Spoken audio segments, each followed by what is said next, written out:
माझे प्रिय बंधू आणि भगिनी, जसं की तुम्हाला माहीत आहे की आपलं हे जे चॅनल आहे हाव कुराण म्हणजे याच्यावर आपण प्रत्येक व्हिडिओमध्ये जे कुराणी मजीद आहे पवित्र ग्रंथ त्याच्यामधलं दुसऱ्या क्रमांकाचं जे अध्याय आहे सूरह बकरा त्याच्यामधले काही श्लोक त्यांचा अर्थ आणि संदेश समजण्याचा प्रयत्न करतो. आणि आपलं जे मागचं व्हिडिओ होतं त्याच्यामध्ये आपण जे पहिला जे पारा आहे कुराणी मजीदमधलं ते आपलं संपलं होतं आणि आपण त्याचे शेवटचे 4 श्लोक जे आहे 138 ते 141 पाहिले होते. आणि त्या 4 श्लोकांमधून जे मुख्य धडे आपण शिकलो होतो त्याच्यामध्ये पहिला धडा आपण हा शिकलो होतो की सर्वोत्तम ओळख म्हणजे अल्लाहचा मार्ग स्वीकारणे. नंबर 2, निष्ठा किंवा इखलास अत्यंत महत्त्वाची आहे. नंबर 3, सत्य लपवणे हा मोठा अन्याय आहे. नंबर 4, सर्व पैगंबर एकेश्वर वादावर होते. आणि नंबर 5, प्रत्येक व्यक्ती स्वतःच्या कर्मासाठी जबाबदार आहे. तर जर तुम्ही चॅनलवर नवीन असाल आणि आतापर्यंत चॅनलला सबस्क्राईब केलं नसेल तर सबस्क्राईब करून टाका, जेणेकरून तुम्हाला व्हिडिओज सहजपणे मिळतील. आता आज आपल्याला जे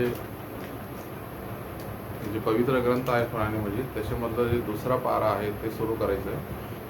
आणि त्याच्यामधले जे सुरुवातीचे 2 श्लोक आहेत सूरह बकरामधलेच त्याचा अर्थ आणि संदेश समजायचा आहे. तर आधी आपण जे श्लोक क्रमांक 142 आहे त्याचं मराठीत जे अर्थ आहे ते बघू. तर त्याचा मराठीत अर्थ असा आहे, लोकातील मूर्ख लोक म्हणतील मुसलमानांना त्यांच्या पूर्वीच्या किबल्यापासून कोणी फिरवले. सांगा, पूर्व आणि पश्चिम सर्व अल्लाच्याच मालकीचे आहेत.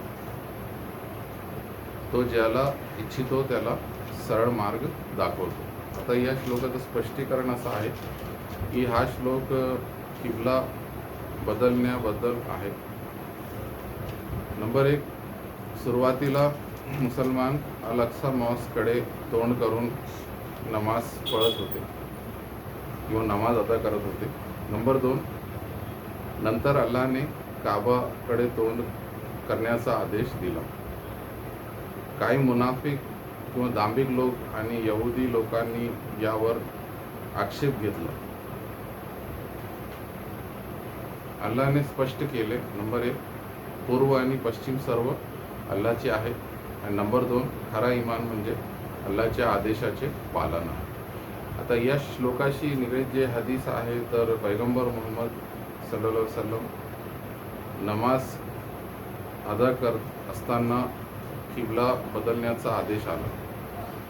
मग पैगंबर सल्लल्लाहु अलैहि वसल्लम आणि सहाब्यांनी लगेच नमाजमध्येच आपलं जे तोंड आहे किंवा रुख आहे ते काबाकडे वळवलं.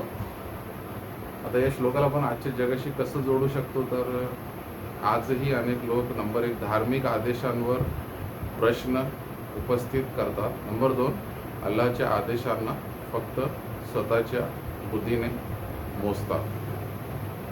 तर हा श्लोक आपल्याला शिकवतो, नंबर 1, खरा मोमीन अल्लाहचा आदेश लगेच स्वीकारतो. आणि नंबर 2, आज्ञा पालन हे इमानचे चिन्ह आहे.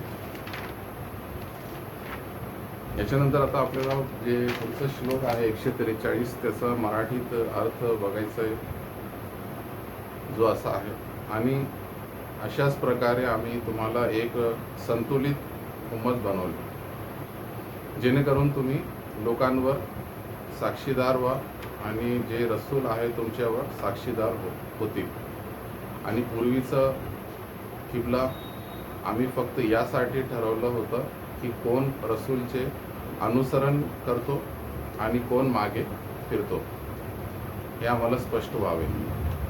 आणि हे खरोखर कठीण होते, परंतु ज्यांना अल्लाहने मार्गदर्शन केले त्यांच्यासाठी नाही. आणि अल्लाह तुमचा इमान वाया जाऊ देणार नाही. निसंशय अल्लाह लोकांवर अत्यंत दयाळू आणि कृपावंत आहे. आता या श्लोकाचं स्पष्टीकरण असं आहे की हा श्लोक मुस्लिम उम्मतीचा सन्मान, या श्लोकात मुस्लिम उम्मतीचा सन्मान सांगितला आहे. नंबर 1, मुसलमान उम्मते वसत म्हणजे संतुलित समाज आहे. नंबर 2, इस्लाम संतुलन आणि मध्यम मार्ग शिकवतो. आणि नंबर 3, अतिरेक किंवा निष्काळजीपणा दोन्हीही चुकीचे आहेत. किबला बदलणे ही एक परीक्षा होती. नंबर 1, कोण खरोखर पैगंबर सल्लल्लाहु अलैहि वसल्लमचे पालन करतो. आणि नंबर 2, आणि कोण मागे हटतो. अल्लाने हेही स्पष्ट केले. नंबर 1, आधीच्या नमाज वाया गेल्या नाहीत. आणि नंबर 2, अल्लाह सच्च्या